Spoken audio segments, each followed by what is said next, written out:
violencia sexual y que está tipificado, sin, ahora sí como decimos en México, sin tocar baranda vas al bote, ¿no? Entonces está delicadísimo, porque puede ser utilizado de una manera también. La mesa redonda tiene por nombre Análisis del uso y apropiación de los recursos educativos abiertos en el nivel superior. Los ponentes que van a participar en esta mesa redonda son el doctor José Antonio Jerónimo Montes, el doctor Rafael Díaz Sobac, quien posteriormente se va a unir a esta plática por medio de Hola, ¿qué tal? videoconferencia, Ya estoy conectado, los estoy la doctora escuchando. Elena Barberá Gregory y el doctor Jorge Martínez Cortés.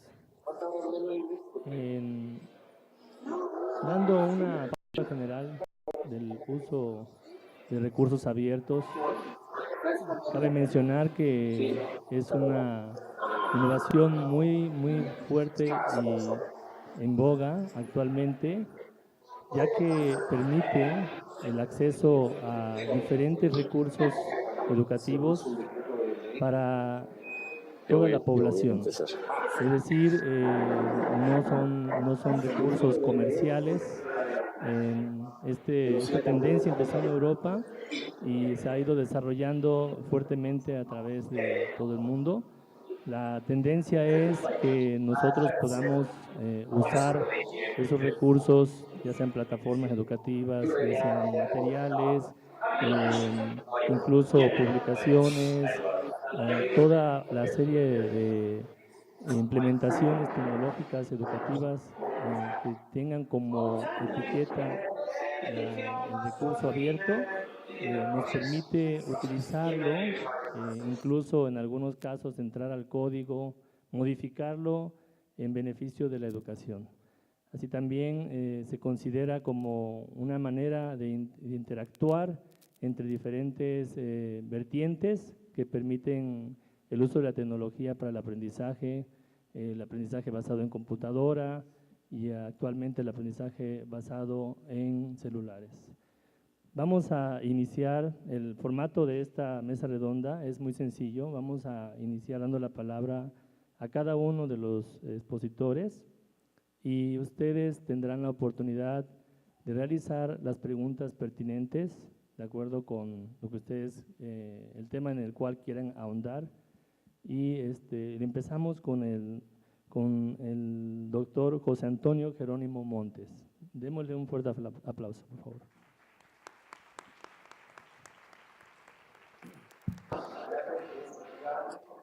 Muchas gracias. Nuevamente quiero hacer un reconocimiento público al trabajo que están haciendo los colegas de la Universidad de Veracruzana, en específico este campus en Jalapa, y específicamente en este espacio, en esta reunión, y aprovecho para comentarles que terminando esta sesión, la Red Iberoamericana de Innovación e Investigación en Tecnologías y Usos en el Aprendizaje Electrónico, la Red Ritual, iniciará una reunión de la red. Hemos planificado esta mesa redonda esperando, y mi participación va a ser en ese sentido, que sea una invitación, pero también una provocación. Una provocación a sumarse al trabajo de la red y sumarse a la iniciativa respecto del uso, el diseño y promover el movimiento educativo abierto. Aquellos que estén interesados, los invitamos a permanecer después de esta mesa redonda. Y bueno, por la mañana aquellos que nos acompañaron conocieron una iniciativa que les compartí en la Universidad Nacional Autónoma de México respecto de los recursos educativos abiertos, que son estos materiales que los académicos, y no solamente en las instituciones educativas, sino también empresas públicas y privadas, están diseñando para compartir el conocimiento. En específico, ante un llamado que están haciendo los ciudadanos, con el propósito de que el saber esté disponible para todos y para todo. Y fundamentalmente, ustedes recuerdan que en el siglo pasado, que se dice muy rápido, los que vivimos esa transición, en el 2000 vivíamos la crisis, no solamente que en las maquinitas se acababan estos espacios para colocar más dígitos, ¿no? El 99 y qué iba a pasar en el 2000, ¿no? La crisis informática. Pero aparte hubo una crisis social, conceptual, respecto de aquello que llamamos modernidad, y hubo un movimiento posmoderno que criticaba lo que la modernidad no dio y sobre todo sus estandartes que ondeaban, pero pocas veces eran tangibles: libertad, igualdad y fraternidad, ¿no? Viene el nuevo siglo y resulta que la desigualdad era evidente, había guerras, crisis, no había fraternidad y la libertad estaba muy cuestionada. Con este movimiento postmoderno surgen diferentes iniciativas para lograr compartir lo que cada uno hace, rompiendo espacios, tiempo y fronteras. En Europa lo han logrado un poco más y con seguridad muchos de ustedes han podido viajar de un país a otro en Europa sin tener que sacar el pasaporte o hacer cambio de moneda, ¿no? Nosotros en América todavía no lo tenemos y de alguna manera porque existe una falta de confianza en el otro, una falta de confianza en los demás y también el deseo de compartir, ¿no? Hace unos minutos hablábamos con un colega respecto de un texto que habla sobre la ética del hacker, ¿no? Y no es aquella persona que se mete a las redes digitales para destrozar lo que ahí está depositado y almacenado y que viola la seguridad. No, es todo lo contrario. Poder construir, co-construir, compartir con los demás por el deseo de justamente permitir que la experiencia que alguien tiene, otro también lo llegue a tener. Y nuestros jóvenes adolescentes, ustedes los han de haber visto, cómo juegan, comparten hazañas y experiencias en los videojuegos, se conectan ahora con las consolas, con colegas, amigos de diferentes partes del mundo y comparten sus claves de éxito para pasar de una misión a la otra ante un juego específico, ¿no? De tal manera que, bueno, si eso nosotros lo pudiésemos lograr con los académicos, confiar en el otro, compartir con el otro lo que hacemos, nuestros conocimientos, los resultados de las investigaciones, nuestros mejores recursos educativos, las claves de éxito en diferentes formatos, audio, video, ¿no?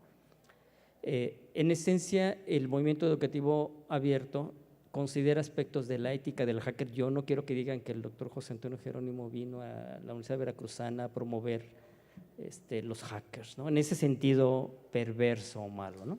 En el otro sí, en querer compartir, co-construir, ¿no? Ayudarnos y apoyarnos. En esencia es lo que yo les comentaba. Quiero lanzar una provocación, sumarse al trabajo que estamos haciendo en la red, ¿no? Si yo les pregunto, como las preguntas que se hacen cuando hay un concurso de Miss Universo, hasta hay películas que dicen, al final decimos y queremos la paz del mundo, ¿no? Levante la mano, ¿quién no quiere la paz del mundo? Pues va a ser difícil, ¿no? Todos queremos. ¿Qué hacemos para lograr la paz del mundo, ¿no? Entonces, en ese sentido, yo espero que todos estén interesados en compartir su saber, su experiencia, y que esto pueda ser cristalizado en un material digital, que pueda ser depositado en algún sitio específico. Yo compartí los de la Universidad Nacional Autónoma de México, también hay en la Universidad Veracruzana, hay en la Universidad Autónoma de Guerrero y hay otras más, ¿no?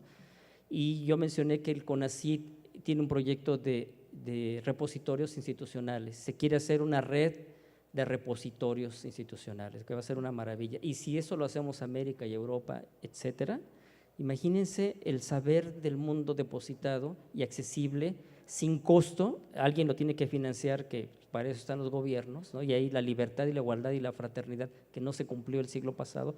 Bueno, retomar esto para hablar de una sociedad del conocimiento, ¿no? El ciudadano del mundo a través del ciberespacio. Y que esto pueda ser explicitado en cursos. Ahora ya tenemos MOOC de diferentes tipos, ¿no? Hablábamos de plataformas libres, abiertas. Si todos compartimos los éxitos en módulo, y hay otras más, y lo hacemos para que en la Universidad de Guadalajara, la Veracruzana y otros más puedan recuperar esos bloques digitales para hacer modelos pedagógicos cada vez más abiertos y flexibles, qué estupendo y qué rico. O sea, no solamente hay que tomarlo y usarlo, sino también hay que adaptarlo de ser posible y compartir eso con los demás, ¿no? De tal forma que, bueno, yo quiero dejar aquí mi participación en ese sentido, dejar abierta esta invitación, también la provocación, porque vamos a poner a prueba las políticas institucionales, ¿no? ¿De qué manera me pueden acompañar?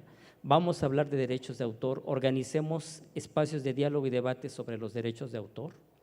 ¿De qué manera también los programas de estímulos institucionales nos van a apoyar para que ese trabajo sea reconocido, ¿no? Sea promovido, sea fomentado, y que nosotros podamos seguir haciendo lo que nos gusta, nos fascina, que es compartir lo que mejor sabemos hacer en los espacios áulicos, en las aulas virtuales y presenciales, trabajando con nuestros estudiantes y permitir que ellos también trabajen y nosotros promover el diálogo y el debate a partir de estos recursos educativos abiertos. Y bueno, pues quedo a su disposición. Muchísimas gracias.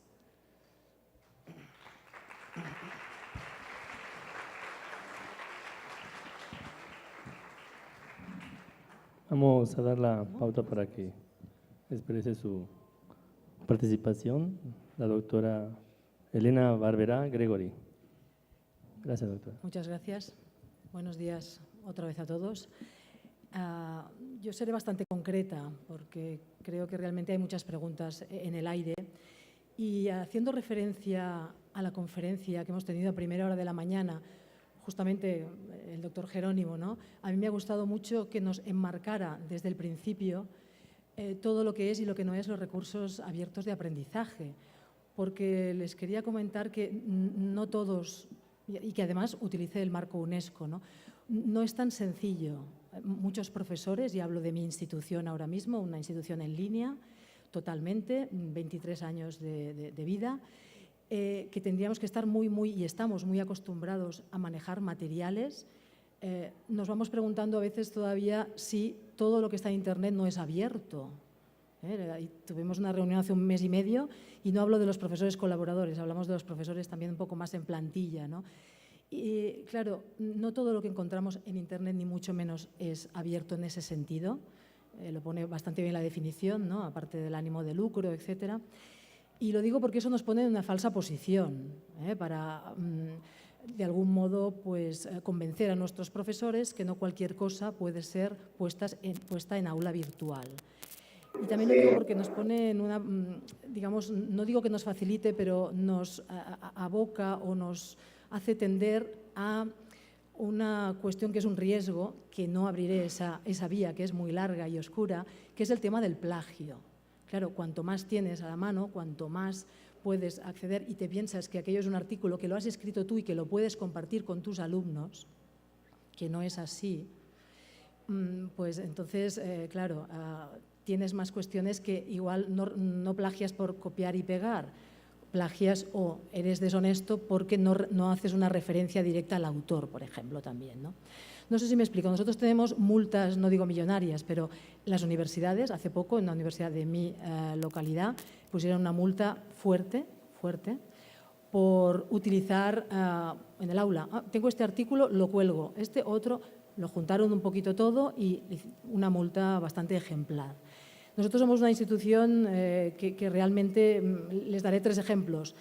A nivel institucional, instruccional, o sea, macro, micro y meso, hemos de seguir y seguimos esa norma y esas reglas, pero lo nuestro nos cuesta porque hay cultura y desde el principio, desde luego, hace unos 10 años, 11 años, nos suscribimos a todo este movimiento abierto. Tanto es así que lo primero que se hizo es crear un repositorio, le llamamos repositorio abierto. Todo lo que realizamos, al menos los profesores, lo ponemos lo que se pueda a disposición en un repositorio abierto institucional. Esta mañana le enseñaba a alguien, entremos en un aula, le enseñé el repositorio institucional. Eso es una práctica que realmente, bueno, pues también cuesta a veces porque ya has escrito el libro, pero bueno, es algo que es un valor que tienes. No todo podrá ser en abierto, no todo lo podemos poner en el repositorio, pero eso sería un nivel que la institución naturalmente está, no solo por la labor, sino que lo potencia y lo potencia mucho, ¿no? Un segundo ejemplo sería el cambio radical que hemos tenido de los materiales, de realizar los materiales de aprendizaje. Los materiales de aprendizaje, yo empecé en la universidad, antes de que fuera universidad, en el año 1994, como primera profesora de la universidad, estaba preparando justamente los materiales de psicología para empezar en el 1995. Íbamos a la persona que sabía más, al cátedro de turno, donde estuviera, escríbenos, por favor, esto, le pagábamos bastante en su momento, ahora se paga menos y se paga, porque no, en principio no vamos por esa línea, pero a veces lo tenemos que hacer. Los materiales seguían un scriptorium, le llamábamos scriptorium precioso, riguroso para la educación en línea, muy bien pensado. Ya materiales del año 95 muy bien pensados, hemos de decir, pero eso ya no lo hacemos ahora así, a no ser que sea un material que ha de ser inédito, etcétera, ¿no? Ahora la docencia, parte de mi trabajo y de mis colaboradores profesores, es justamente buscar documentos abiertos, en lo que rigurosamente abiertos y legalmente pues que se puedan compartir, y trazar, hacer esa amalgama. Nuestra docencia es cómo vertebrar, cómo hacer esa guía vertebrada de enseñanza de esos documentos. No sé si también me explico, pero claro, hablamos de unos documentos muy, no solo lineales, sino muy externos, pagados, etcétera, a algo mucho más flexible que puede ir cambiando. Pero claro, ¿qué sucede? Puede ir cambiando relativamente. Y voy al tercer ejemplo, que ya es más micro, el repositorio, el cambio de materiales, y el último es, naturalmente, el nivel de profesor y de aula. Nosotros estamos obligados, porque no tenemos otra, a planificar el semestre unos meses antes, un semestre antes, de hecho. Y lo hacemos de tal manera, los servicios legales de la universidad tienen una página por asignatura en la que nosotros ponemos lo que queremos, todo. Lo que queremos, necesitamos esto para realizar docencia, necesitamos esto otro, este artículo, este libro, esto. Ellos nos lo validan, pagan si es necesario y si es efectivo económicamente, si no hemos de cambiar de recursos. Nosotros como profesores no podemos colgar al uso cualquier documento. Hemos de pedir realmente un permiso y asegurarnos que eso está pensado para ser compartido de manera abierta. Ni nuestros documentos, siempre tiene que pasar. Entonces, todas las asignaturas tienen un cuadro bastante complejo, claro, pero complejo, de validación de lo que necesitamos como docentes. A veces hemos de buscar un plan B, a veces la universidad ha de pagar algo, a veces no nos dan los derechos, por eso el plan B. Y lo que sucede es que hay un límite de tiempo también. Hay que actualizar ese contenido y esos derechos de autor y ese copyright, ¿no? Entonces, yo solo les quería compartir esa parte práctica, que todo ha de estar bastante alineado. Es complejo, pero si uno se armoniza con la institución, con las necesidades, eso funciona fantásticamente, pero hay que tener una visión de lo que quieres ir cambiando también bastante antes, y eso pedagógicamente es un poco complejo. Pero yo creo que, bueno, esta sería un poco mi aportación, no tanto para que la comentemos y para ejemplificar si es que es necesario o alguien le puede ilustrar o puede darnos ideas para mejorarlo también. Muchas gracias, sería esta.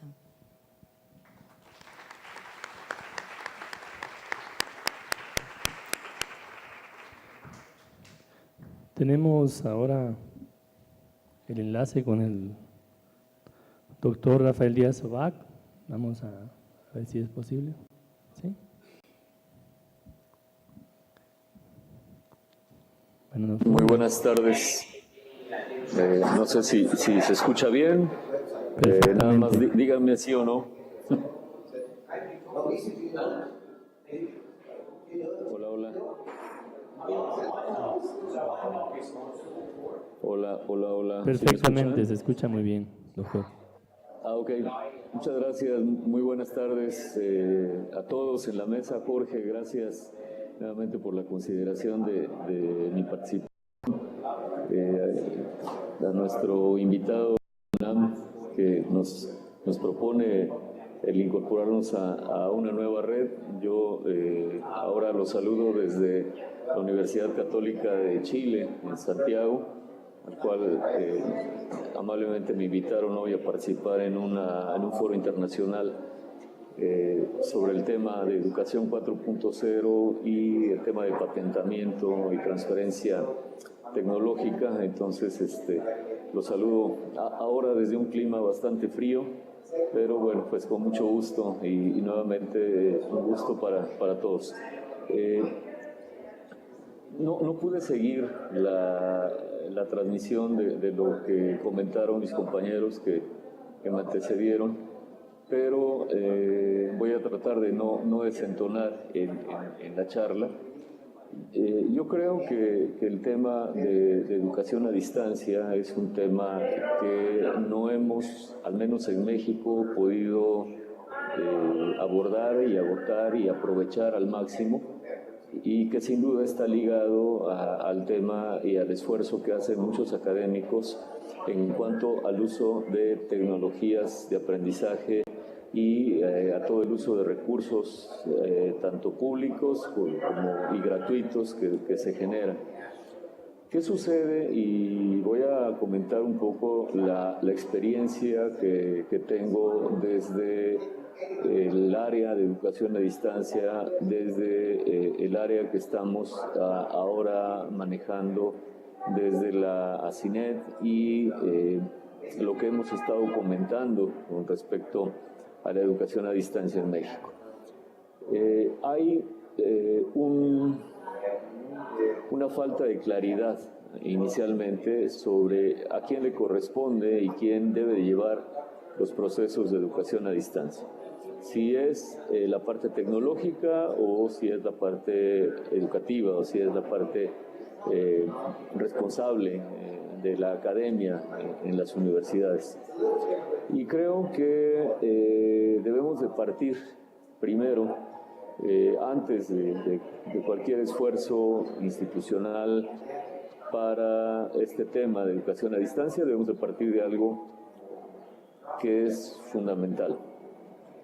En mi opinión, primero debemos de tener un diseño de un modelo educativo que comprenda una teoría de aprendizaje en ambientes virtuales o a distancia. Si no existe este modelo y si no está bien definido y si no está alineado a las políticas universitarias, si no está alineado a la misión y la visión de una universidad, este modelo puede desviarse, puede desvirtuarse y puede no cumplir con las expectativas para las cuales fue generado y en consecuencia puede dar como resultado un gasto innecesario, puede dar como resultado incluso una frustración y una pérdida de interés tanto de los académicos como de los estudiantes. Segundo, se necesita desarrollar una política o estrategia pública que acredite y dé significado al proceso de educación superior a distancia. Debe de quedar claro también cuáles son las modalidades de este proceso y del proceso de educación a distancia, porque no es simplemente tener una plataforma, se requiere también tener un modelo y como lo decía, este modelo estar sustentado en las políticas institucionales.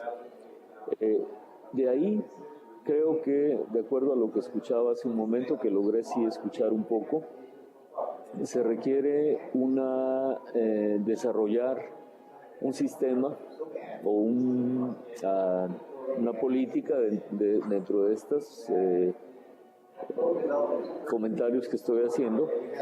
Se requiere construir, implementar y evaluar un modelo pedagógico propio de la educación a distancia y que este sea acorde, como lo decía, con el proceso individual, independiente y autogestivo. En este sentido, la experiencia en México y en algunos países de América Latina es que los modelos de educación a distancia tienen un índice de deserción muy alto y que tienen que ver mucho con un punto que yo ponía a consideración y a reflexión el miércoles que participé allá en Jalapa en una reunión. Tiene que ver con el desempeño del académico. Si no hay un desempeño, si no hay una formación y una capacitación del docente y del perfil docente de un programa a distancia o de un programa mixto, es muy probable que los resultados no sean los correctos. Por tanto, se requiere una formación y un acompañamiento sistemático y de calidad de los agentes educativos en el ambiente de educación superior a distancia. Esto es, se requiere una formación, acompañamiento tanto al directivo como al académico, porque finalmente son los responsables de este proceso.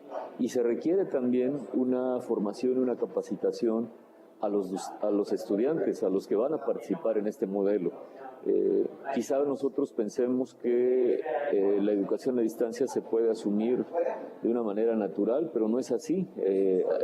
Es necesario que los propios estudiantes tengan un proceso de inducción y de capacitación no solo para el uso de las tecnologías, sino para asimilar los objetivos de este aprendizaje individual, de este aprendizaje independiente y autogestivo, que ahí es donde hay una falla importante en estos modelos. Nosotros asumimos que con tener enfrente una computadora, con tener enfrente un recurso didáctico virtual, todos los individuos estamos preparados para utilizarlo, y eso no es cierto. Se requiere un proceso de inducción muy fuerte y un proceso de capacitación, y sobre todo un proceso, y lo pongo de una manera muy puntual, donde el individuo reconozca que está ante un proceso de aprendizaje individual, que está ante un proceso de aprendizaje independiente y, como lo decía hace un momento, autogestivo.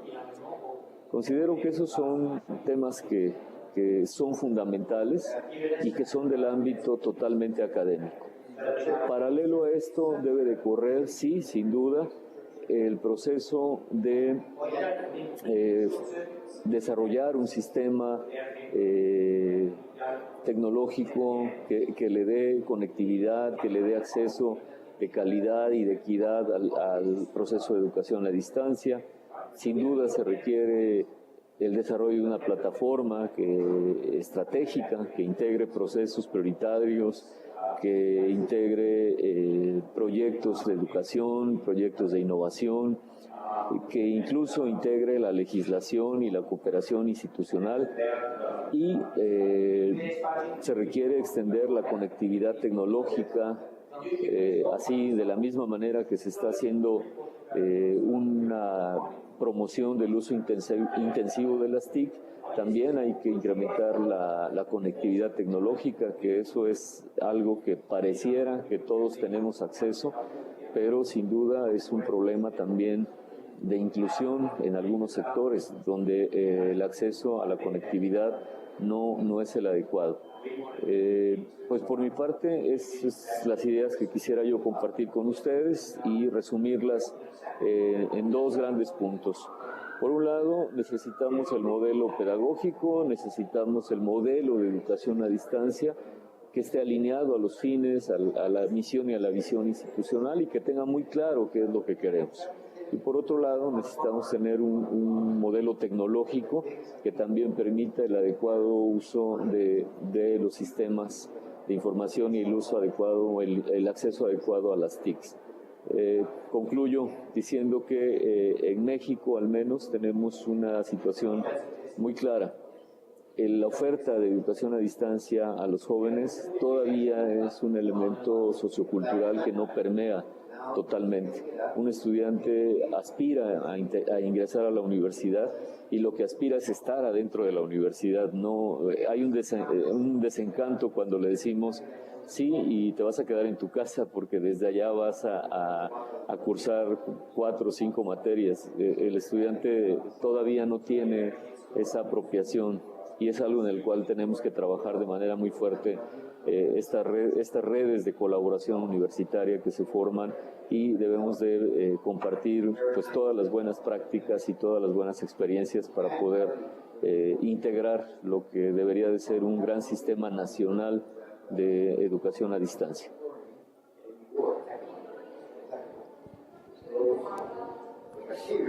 Muchas gracias, doctor Rafael Díaz Sobac. Gracias por su participación, muy valiosa. Continuamos con el doctor Jorge Martínez Cortés. Bueno, antes quisiera que le brindáramos un aplauso. Sé que él recibe el audio. Damos un aplauso de él. No está de manera presencial aquí, pero sí nos acompaña virtualmente y sincrónicamente. Le damos la palabra al doctor Jorge Martínez Cortés. Adelante, doctor. Bien, yo quisiera tocar un poquito más el punto cuando hablamos del uso y la apropiación de los recursos educativos, un poquito más desde el docente específicamente y la preocupación que muchos docentes tenemos en la creación de este tipo de materiales o de objetos de aprendizaje, que para poder crearlos requerimos de una estandarización, requerimos de ciertas características que los objetos de aprendizaje por lo regular llevan y que de alguna manera para poderlos reestructurar, adaptar, modificar, actualizar, todo este tipo de características necesitan que la mayor parte de los docentes los conozcan. A mí, en lo personal, me llama mucho la atención y me gustaría retomar palabras de nuestros plenaristas en estos días, cuando ellos hablan de la creatividad. La creatividad en el docente en muchas ocasiones la llegamos a perder. Puede ser a través de que nos basamos solamente a un libro de texto, nos apegamos tanto al libro de texto que nos olvidamos también que nosotros también podemos ser creativos. Y eso, que es para mí una parte esencial del docente, cuando crea estos materiales, en algunas ocasiones se pueden quedar solamente como en una isla. Yo tengo entendido que hay algunas dependencias académicas dentro de la misma Universidad Veracruzana que ellos hacen sus propios materiales. Sin embargo, no los conocemos. Esa parte de colaboración, de comunicación, de difusión que nos hace falta con esos materiales es la principal. Y nosotros podemos decir que, por ejemplo, la Universidad Veracruzana está inmersa en un grupo que se llama iTunes U. Y muchos de ustedes que son de la Universidad Veracruzana saben muy bien que este tipo de materiales se suben a la red, obvio con algunos derechos de autor, pero están ahí para todos, pero no todos sabemos que existen esos materiales. Es una excelente idea cuando el doctor Jerónimo habla de la red de repositorios, que ojalá pudiéramos tenerla a nivel nacional y que de alguna manera también la pudiéramos difundir. Creo que esa es la palabra clave, la difusión de lo que tenemos y de lo que podemos hacer. No solo es tener los materiales, como decían hace un momento, a lo mejor plagiar algunos materiales, porque mientras más tenemos, más hacemos uso de esos materiales, pero lo principal aquí es que nosotros podamos, si vamos a utilizar algún material, darle el crédito a esa persona que lo hizo. Y después, entonces sí nosotros poner nuestro granito de arena para poder enriquecer ese tipo de materiales de los cuales nos estamos no apropiando, pero sí compartiendo. Bueno, no me extiendo mucho porque tenemos muy poco tiempo. Muchas gracias. Gracias, doctor. Bueno, pues terminando con esta sesión, básicamente ahorita que estamos recibiendo ponencias sobre lo que la abreviación, ¿verdad?, que tienen los recursos educativos abiertos de REA, encontramos que tanto en el foro virtual como en este caso en el congreso virtual como en el congreso presencial hubo bastantes intervenciones referidas a los recursos educativos abiertos. También cabe mencionar que diferentes empresas han elaborado su esfuerzo por distribuir también recursos abiertos, tal es el caso de Oracle, que precisamente tuvimos ayer un taller donde ellos proponen el uso de un software educativo también libre, siendo ellos también comerciales, ¿verdad? Y que ofrecen recursos comerciales, pero la tendencia es tan fuerte que también han cedido a ciertas circunstancias educativas que son una necesidad. Bueno, esperamos sus preguntas, esperamos si tienen alguna pregunta, alguna intervención con respecto a lo que se ha planteado.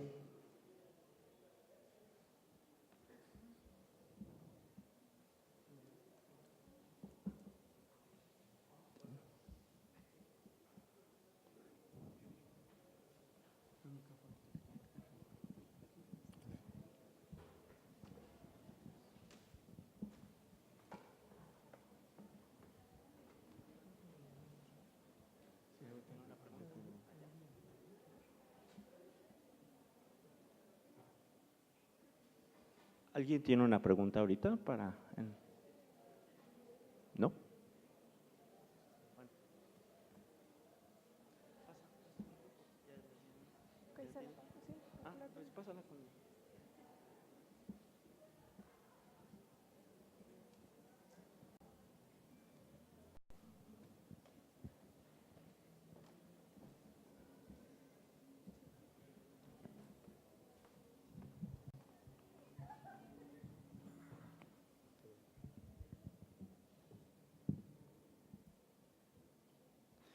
Bueno, la pregunta dice así: ¿qué opinión tienen ustedes sobre las aplicaciones, ¿verdad?, o apps descentralizadas? ¿Creen que en el ámbito educativo mexicano sea viable implementar la tecnología blockchain?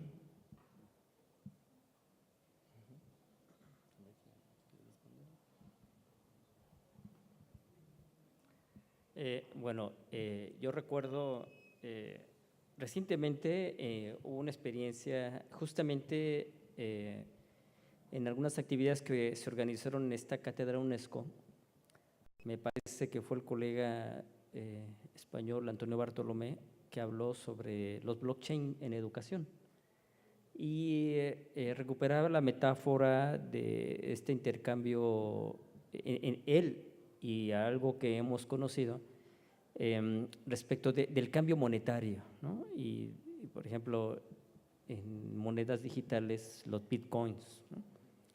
De tal forma que en esa ocasión nos comentaba sobre este cambio y esta modificación, adecuación e inclusive la reutilización de esos recursos económicos o monetarios, ¿no?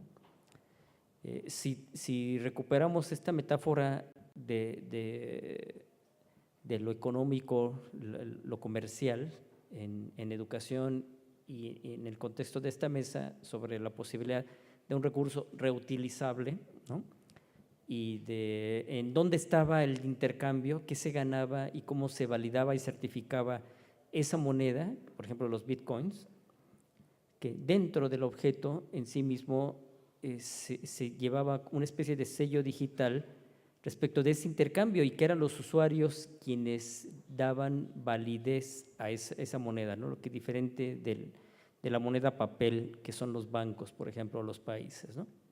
Entonces, me parece que si recuperamos esa metáfora, hablando de un recurso educativo, el colega Jorge hablaba sobre objetos de aprendizaje, o sea, hay diferentes denominaciones.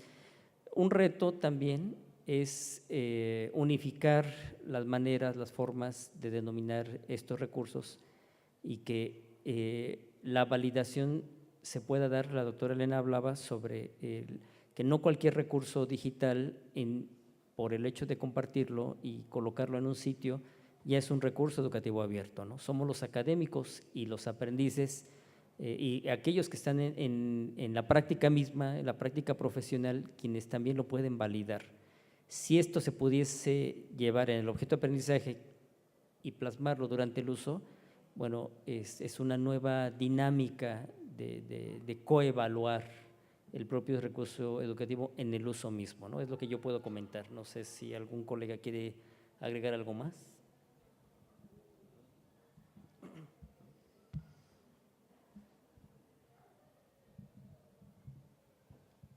¿Alguien tiene otra pregunta por ahí?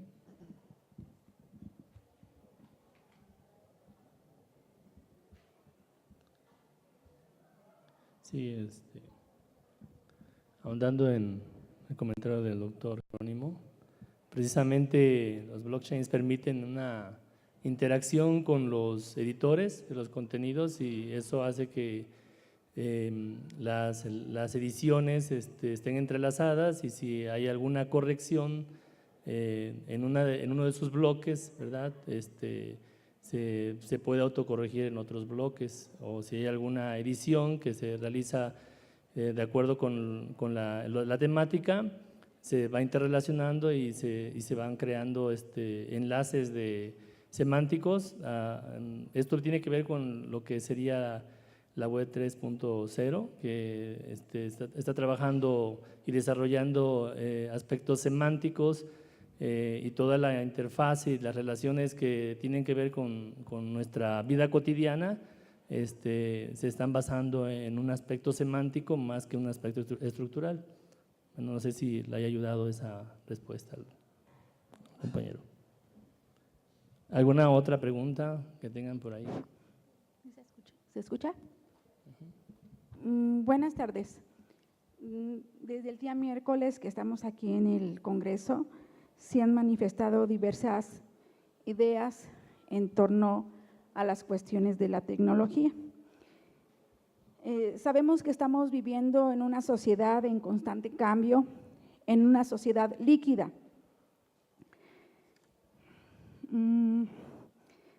Donde ustedes destacan la importancia de la educación digital. Y yo tengo dos preguntas. ¿Cómo rescatar las relaciones cara a cara y no desdibujar el rostro del otro? La segunda pregunta es, ¿cómo evitar la perversidad de la tecnología que se manifiesta desde el sexting y el ciberbullying?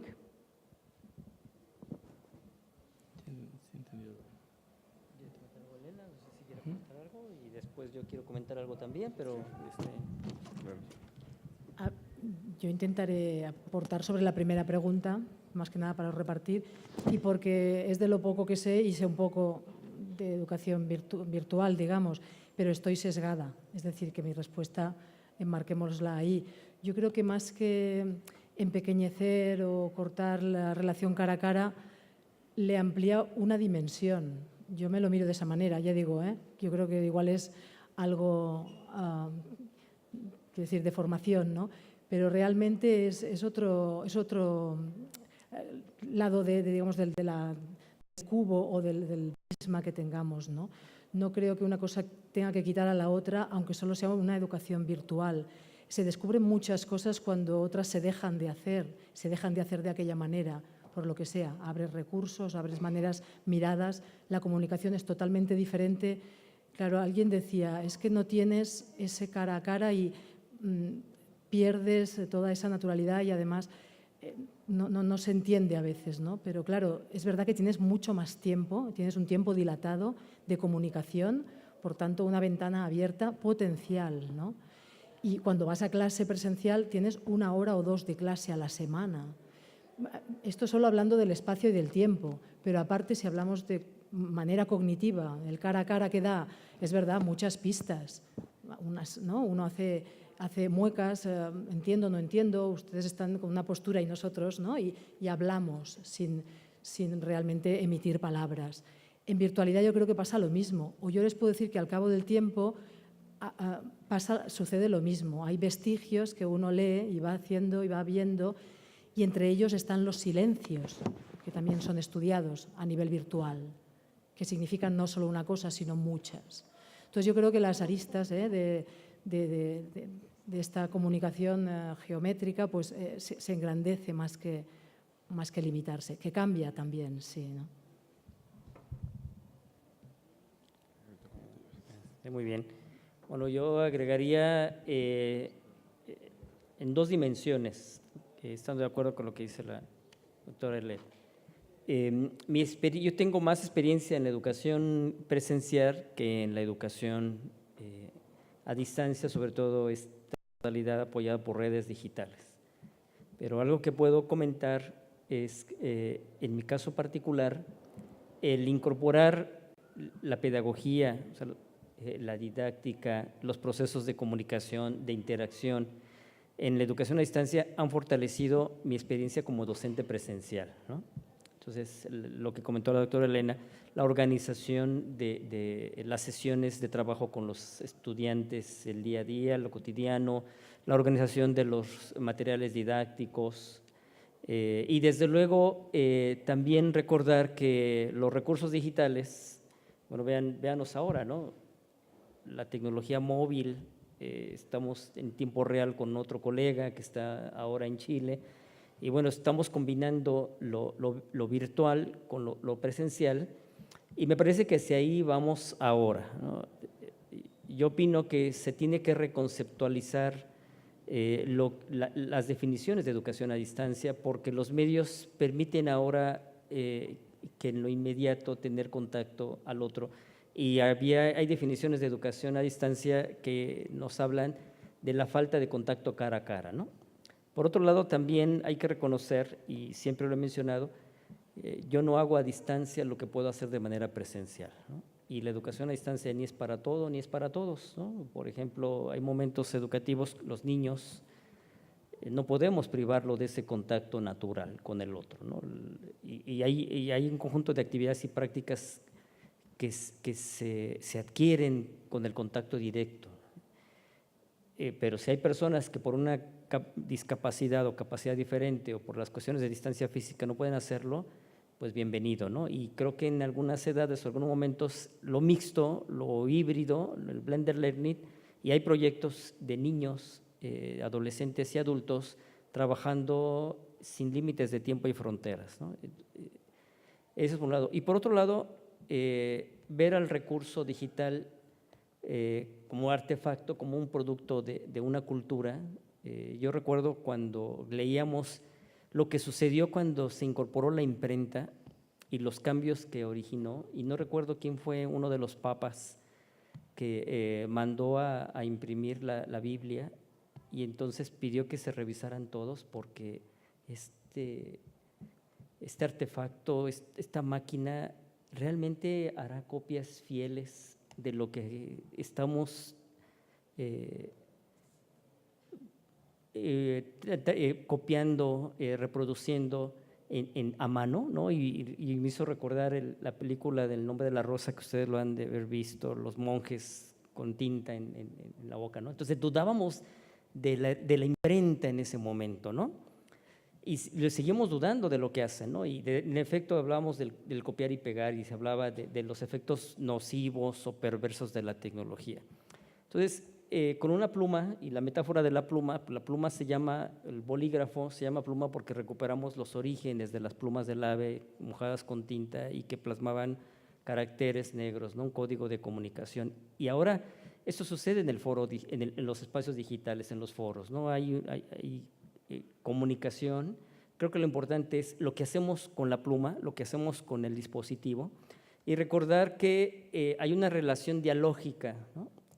Hay una dialéctica también, ¿no? O sea, el otro al que yo le escribo y que lo lee a destiempo o de manera síncrona, que está en otro lugar, lo leerá, pero lo leerá con más detenimiento. Hay que enseñarle al estudiante a que antes de darle enviar en un foro a un correo electrónico lo lea, lo sintetice, ¿no? Se preocupe por quien nos va a leer y entonces darle enviar, ¿no? Es por un lado. Y hay comunicación en tiempo real. Me parece que el día de hoy es conveniente mezclar lo síncrono con lo asíncrono, ¿no? Y sobre todo incorporando este tipo de dispositivos, recordando que hay un efecto directo. El dispositivo me transforma con el uso, pero también vamos transformando el dispositivo, y en la comunicación se da lo mismo. Y todo proceso necesita un acompañamiento, una alfabetización. Al igual que con una pluma podemos escribir un poema, pero con una pluma le podemos quitar la vida al otro y le podemos también salvar la vida, ¿no? Ante una situación de urgencia. Entonces, me parece que eso es fundamental. Si todos los dispositivos, cuando son de uso masivo, tienen un impacto a diferentes magnitudes en la población, ¿no? Pero requieren un acompañamiento. El día de hoy se ha roto el mito de los nativos digitales, ya se mencionaba, ¿no? El niño nace y por nacer en una época donde esto es de uso cotidiano, ya tiene nuevas capacidades cognitivas, y hay estudios que hablan sobre el impacto, ¿no?, respecto de la reorganización cognitiva, ¿no?, y el uso. Y, por ejemplo, los neuropsicólogos sí los utilizan para rehabilitación. Entonces, bueno, creo que eso es importante y es el papel que tenemos nosotros los educadores, el papel que se tiene en las escuelas en este proceso de acompañamiento, de uso y apropiación de los recursos digitales para fomentar y promover las buenas prácticas. Lo otro seguramente se va a dar porque el humano es complejo. Entonces hay que cuidar, me parece, esos elementos, es lo que puedo comentar, ¿no? Si algún colega quiere agregar algo más. Sí, nada más un breve comentario. Yo creo que esa parte cara no la hemos perdido. Y yo creo que a veces somos hasta injustos en algunas ocasiones con nuestros propios alumnos, porque la tecnología avanza y lo sabemos muy bien, y sabemos de antemano que la tecnología es solamente una parte de nuestra aula, no es todo. El docente es el que pone todo, y el docente es el que debe de saber cómo combinar esa parte entre la parte presencial y virtual, como bien decían mis compañeros, para la parte del aprendizaje distribuido.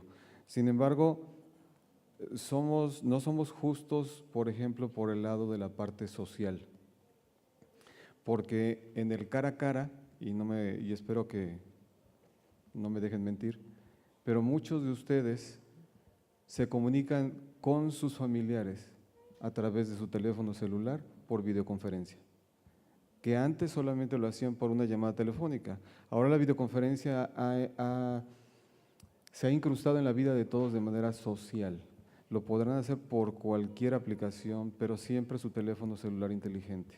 Siempre les he dicho a los muchachos, ustedes cuando buscan o cuando llegan a algún lugar, siempre lo primero que piden es su red Wi-Fi a cualquier café al que lleguen, y aparte una conexión donde puedan estar cargando su teléfono celular. ¿Por qué? Porque estamos conectados de manera permanente, no precisamente cara a cara, pero en cualquier momento que ustedes lo dispongan, esa visión de cara a cara la pueden tener. Muchas gracias.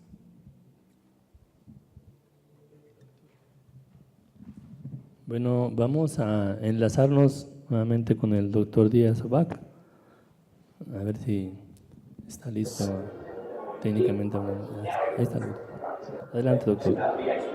Sí, muchas gracias, buenas tardes. Yo solamente un comentario, llama mucho la atención de quien hace la pregunta y usa la siguiente frase: la perversidad de la tecnología. Yo quiero comentarles que la tecnología la tecnología que sea es inerte y es inocua. Somos los seres humanos los que le vamos a dar el sentido. Entonces, en el ámbito educativo, yo creo que este sistema de educación a distancia, la virtualidad, los objetos de aprendizaje, todos los elementos que nosotros usemos en apoyo a la formación disciplinar, a la educación media o superior universitaria, todo lo que esté mediado por tecnología tiene que estar mediado, sin duda, por un criterio humano, tiene que estar mediado no solo por tecnología, tiene que estar mediado por valores, tiene que estar mediado por principios éticos, tiene que estar mediado siempre por un respeto al individuo, tiene que estar mediado siempre por un código de conducta, por un código de comunicación en el cual no solamente sea un elemento o un producto o una aplicación, sino que estemos siempre conscientes de que la tecnología no nada más es para utilizarse para aprender, sino la tecnología tiene que ser paradójicamente para construir y para humanizar más a la sociedad. Entonces yo no le veo perversidad. Más bien la perversidad y el mal uso está en que no hemos hemos perdido muchos valores y muchos principios que deben de estar orientados a mejorar siempre nuestro entorno y a mejorar siempre la calidad de vida de nuestros estudiantes, de nuestros académicos y de la sociedad. Eso es lo que quiero contribuir. Muchas gracias. Gracias, doctor. Bueno, pues vamos a dar por terminada la sesión debido al tiempo. La verdad, los temas son muy interesantes, las preguntas bastante inteligentes y de alguna manera producen nuestro debate académico. La verdad, vamos a brindarle un aplauso a nuestros ponentes, por favor. Y le voy a dar la palabra al doctor Jorge Martínez porque nos va a dar algunos anuncios importantes.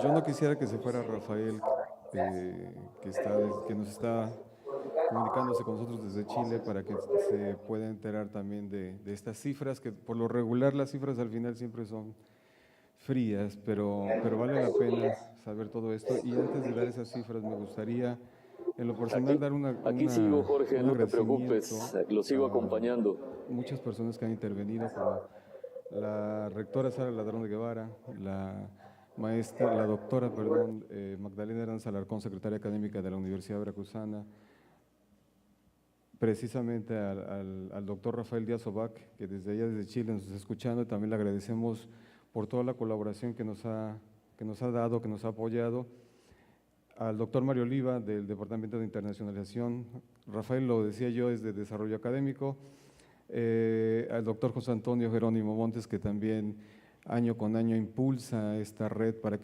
que podamos tener estos espacios de difusión y de colaboración y de que nos podamos ver nuevamente y podamos compartir estos espacios entre todos. A los ponentes, a los colaboradores, como decía bien el doctor Isaí, que en esta ocasión tuvimos, en especial a los cuerpos académicos, que son 3, a las comunidades de profesores, que también son 2, a los directores de las facultades o entidades que también colaboraron con nosotros, como son la Facultad de Idiomas, Filosofía, Letras, Antropología, Historia, Antropología, Enfermería Veracruz, Contaduría, Comunicaciones, el Sistema de Enseñanza Abierta, el Centro de Idiomas de Jalapa y de Veracruz, los compañeros docentes también de la Red Ritual, y asimismo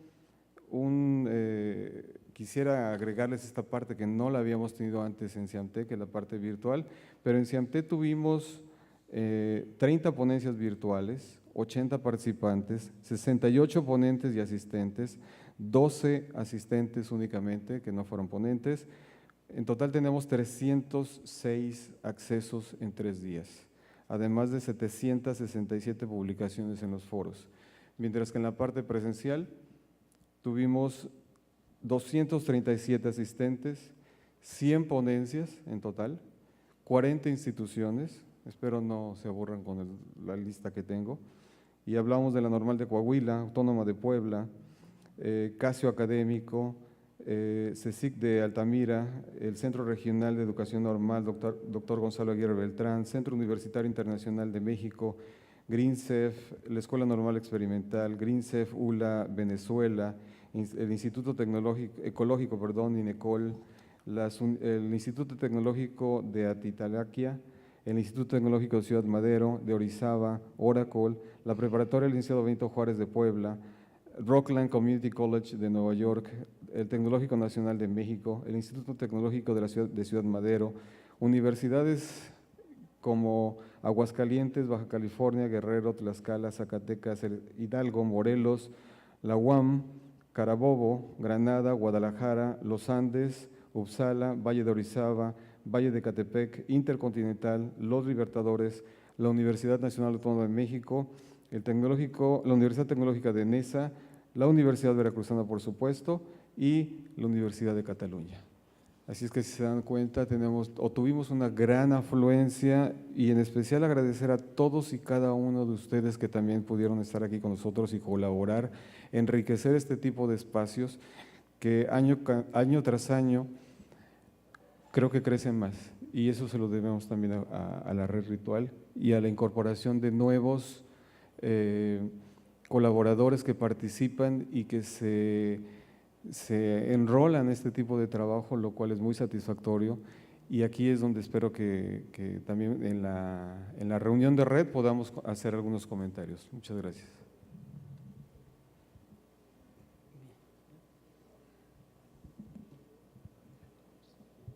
Damos por terminada esta mesa redonda. Muchas gracias por su asistencia.